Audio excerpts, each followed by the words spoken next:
The Dodgers and the Yankees played in Game 4 of the World Series last night, and boy, was it a big one. LA looking to sweep New York for the first time in the World Series since 1976, and New York, well, they're just trying to stay alive and see another day. The stage was set, but we weren't on Broadway. We were in the Bronx. Let's head there now. LA and New York, the Yankees and the Dodgers, Game 4.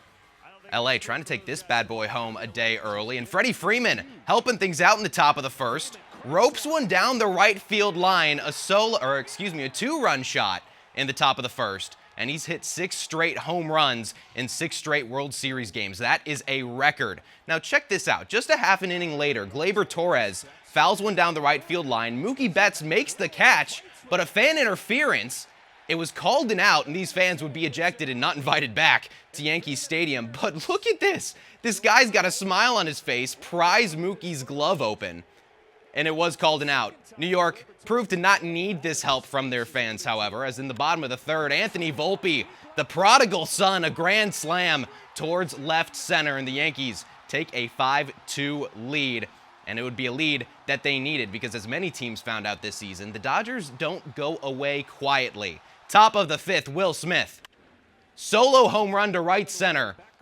Yankees lead 5-3, and the Dodgers could not really come back much more than that. Austin Wells hits a solo home run, make it a 6-4 Yankee game, and they would continue to tack on the runs. New York takes the win 11-4 and takes Game 4. So, Game 5 played tonight, 8 p.m. on Fox. Yankees trying to see another day. Game 1 starters back on the mound for both sides.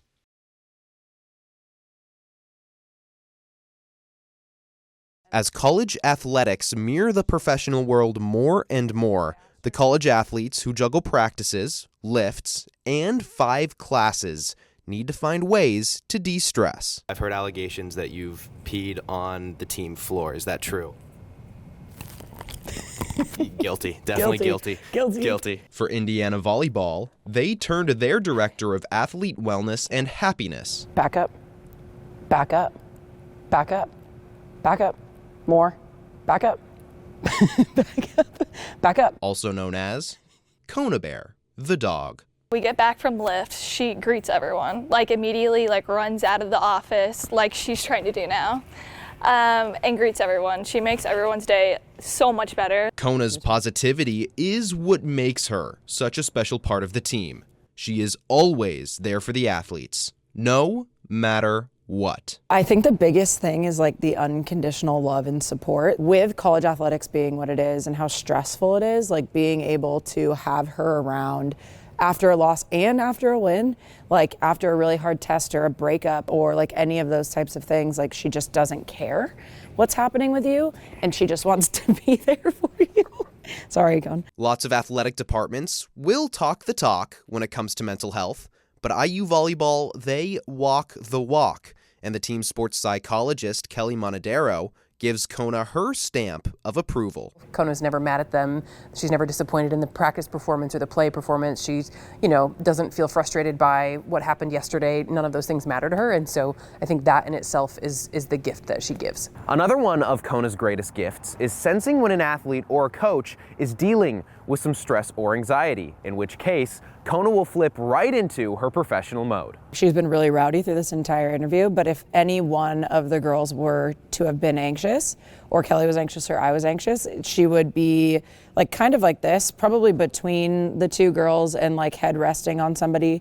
If you're standing, she'll go between your legs and just kind of sit down between you. But she just tries to be as close to you as she possibly can. Sometimes she'll put a paw on you. Sometimes she'll put her head on you.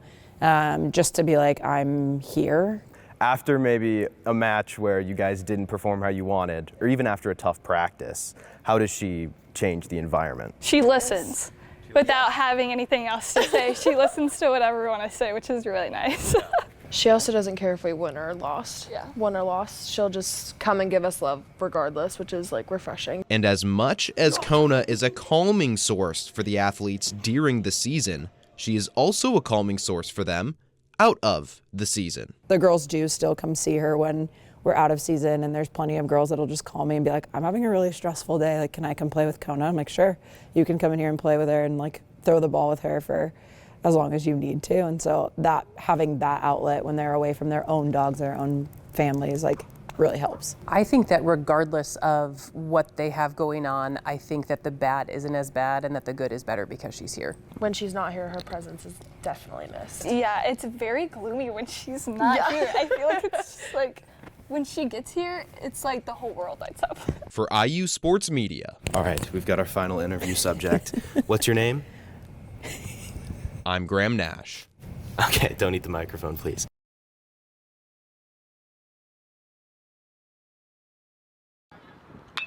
Ellis rips the first pitch into left field.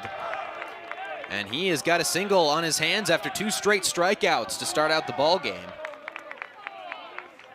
The Ohio State bats starting to get a little bit more momentum. Yeah, he rips that one between second and third there and gets on base after a quick out to start the inning. Trying to get things going for the Buckeyes, trying to continue the run they had in the top of the 4th. And it was a really interesting start to the season for the Ohio State Buckeyes. Played some incredibly tough and talented teams. Went to 3 different states, 3 different time zones over 3 different weekends. That will absolutely take a toll on any team.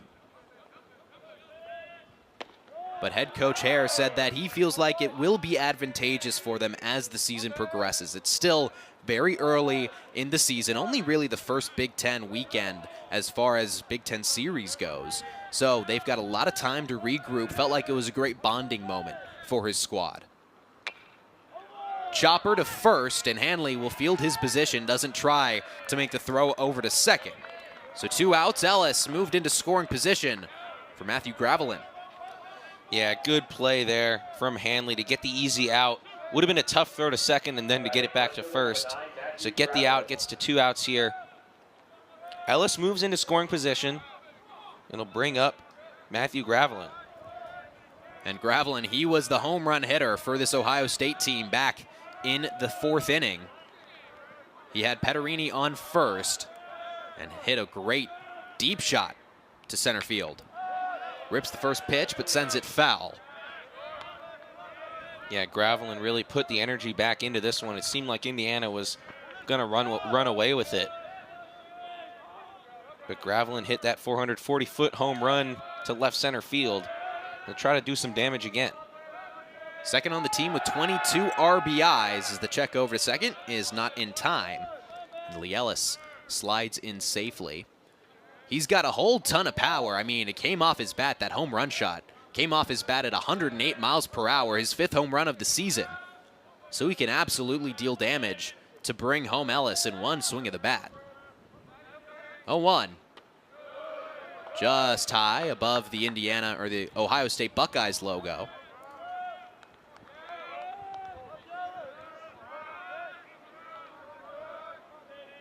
Gravelin only 2 hits in this series so far. Both of them have been home runs. And a second check over at second. So Seabold worried about the speed of Ellis at second. He's got the 1-1 count, though, at the plate with the power hitter, Gravelin, as we're talking about. 1-1. Bends below the zone. And now Seabold has to stay locked in to this at-bat. Cannot disengage another time, or it would move the runner and Ellis over to third. He's got to get back into the count, otherwise he's going to give something really good for Gravelin to hit. 2-1. Ripped to left field, and that is going to be a base hit. Ellis coming into home. It's going to be an RBI single for Matthew Gravelin, his 3rd RBI of the ball game. Yeah, Gravelin, all of the offense so far for Ohio State is coming through Matthew Gravelin. He pulls that one into left field, and Ellis with the speed scores easily. And now it's 7-3 Indiana, just about halfway through this game. Gravelin had a slower offensive start to this season compared to last, hitting .286 this season through 16 games, compared to a .313 average he had through 16 games last season. But man, he has come alive in the 3rd game here at Bloomington against Indiana. He is 2 for 3 with a home run and a single, bringing home 3 runners.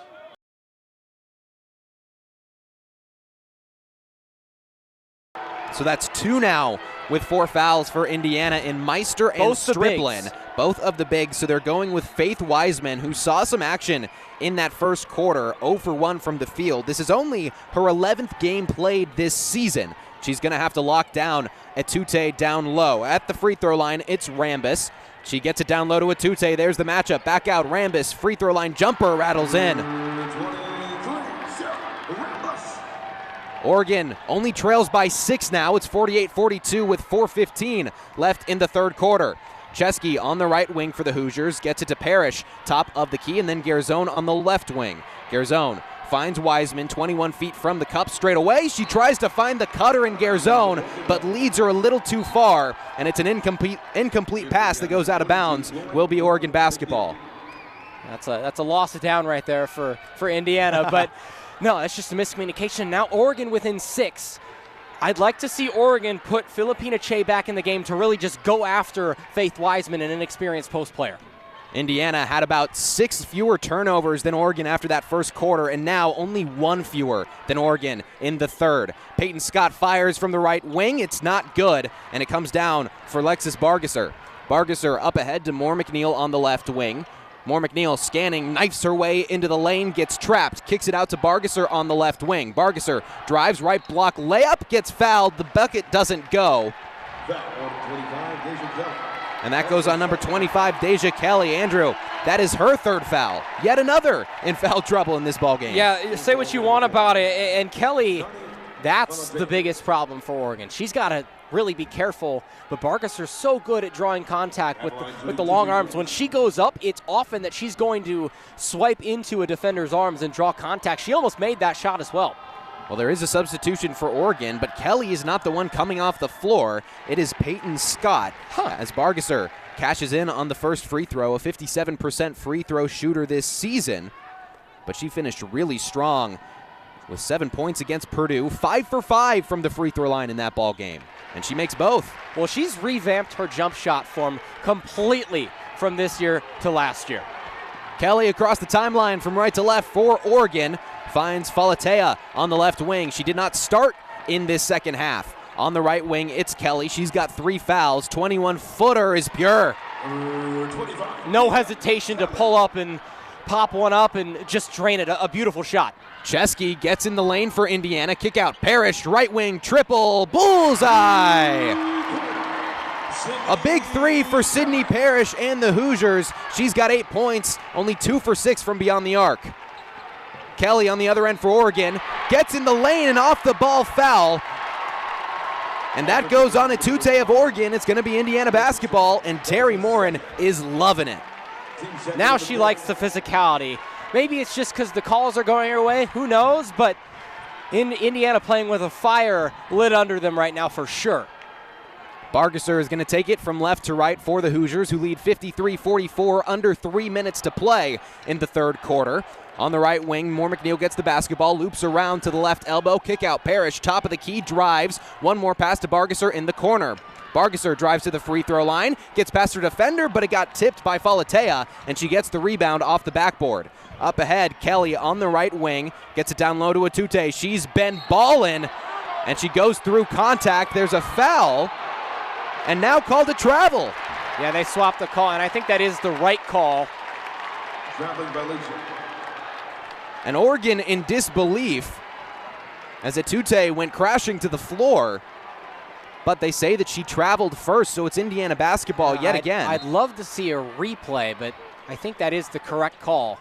Still 53-44 Indiana, 2.5 on the dot left to play in the third quarter.